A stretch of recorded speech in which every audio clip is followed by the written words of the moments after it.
आमतौर पर देखा गया है कि जेल में रहने वाले कैदियों के प्रति किसी को भी सहानुभूति नहीं होती, लेकिन जेल प्रशासन भी खास तौर पर कोरोना संक्रमण से इन लोगों को बचाने के लिए ध्यान दे रहा है। उनकी सुरक्षा की चिंता भी खास तौर पर अब की जा रही है। हमारे साथ हैं जयपुर केंद्रीय कारागृह के अधीक्षक राकेश जी। सर, सबसे बड़ी बात है सर, यहाँ पर जेल में सुरक्षा के लिए किस तरह से आप लोगों ने व्यवस्था कर रखी है? क्योंकि ऐसा कहा गया कि कैदियों को एक तरफ तो वैसे भी कोई मानवता से ध्यान नहीं देता, लेकिन आप लोगों के पास बहुत बड़ी जिम्मेदारी है इस चीज़ को लेकर भी। मैं ये बात तो नहीं कहूँगा कि कोई ध्यान नहीं देता मानवता की तरफ से। जो जेल हैं वो स्टेट ओन्ड इंस्टीट्यूशंस हैं, राज्य के स्वयं के संस्थान है। तो जो राज्य का संस्थान है उस पर तो किसी और को देने की आवश्यकता ही नहीं है, वो तो खुद ही राज्य का है।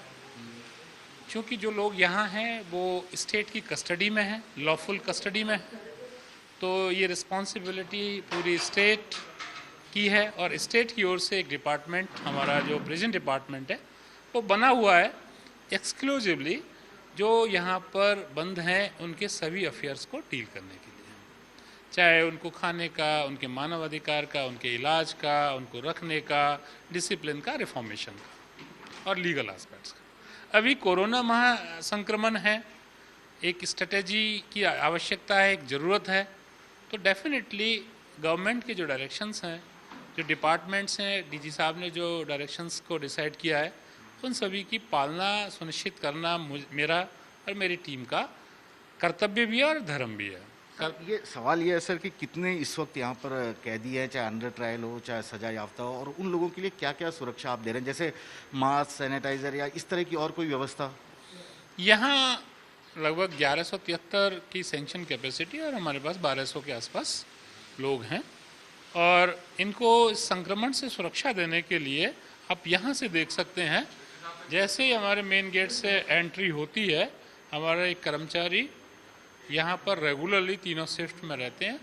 चाहे कोई कर्मचारी, चाहे कोई विजिटर, चाहे कोई बंदी, जो भी आता है उसको सैनिटाइज करना, उसकी थर्मल स्क्रीनिंग करना, ये इनका प्राइमरी काम है। और जो प्रिजनर आता है उसका वहाँ पर रजिस्ट्रेशन होता है, उसका नाम लिखा जाता है और थर्मल स्क्रीनिंग की जो भी रिपोर्ट्स होती हैं वो वहाँ पर लिखी जाती है। सर, सरकार ने एक अच्छी व्यवस्था भी कर रखी है कि कैदी अपने परिजन से मिले, लेकिन ई मुलाकात होगी। पहले आमने सामने वाली होती थी, लेकिन अब ई मुलाकात सुरक्षा के लिहाज से कितना जरूरी है और किस तरह का रिस्पॉन्स मिल रहा है ये राजस्थान में इस चीज़ को लेकर? ई मुलाकात हमारे डिजिटलाइजेशन का क्लाइमैक्स है। डेफिनेटली ये बहुत सारे महत्वपूर्ण अवयवों में बहुत सार्थक है। पहली बात, प्रेजेंटली जो फिजिकल डिस्टेंसिंग या सोशल डिस्टेंसिंग है उसको मेंटेन करने के लिए इससे नायाब कोई तरीका हो ही नहीं सकता। घर बैठे लोग अपने घर वालों से मिल सकते हैं।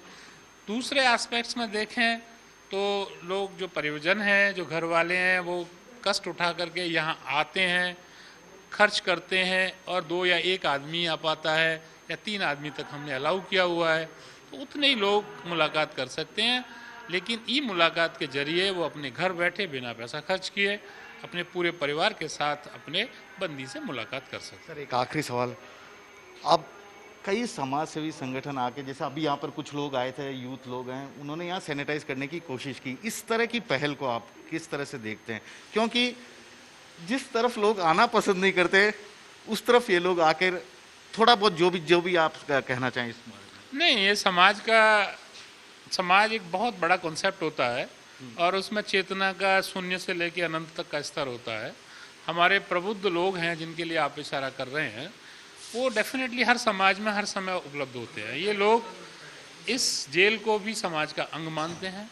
और अभी जैसे हमारे देवेंद्र जी हैं, अभी आपके सामने ये सैनिटाइज कर रहे हैं, तो इसी प्रकार के बहुत सारे लोग, बहुत सारी संस्थान हमसे जुड़े हैं और यथासंभव जो उनसे सहयोग हो सकता है उस सहयोग को वो हमें करते हैं। ये जयपुर केंद्रीय कारागार के अधीक्षक राकेश मोहन जी शर्मा, जिन्होंने साफ तौर पे कहा कि सरकार की गाइडलाइन के अनुसार कारागार में भी कैदियों को और यहाँ पर जो जेल प्रहरी काम कर रहे हैं उन्हें सुरक्षित रखने की पूरी कोशिश की जाती है। और इस तरह से जो लोग आकर यहाँ पर इस वक्त अपनी सेवाएं दे रहे हैं, उससे भी ये समाज के लिए एक अच्छा संकेत बता रहे हैं।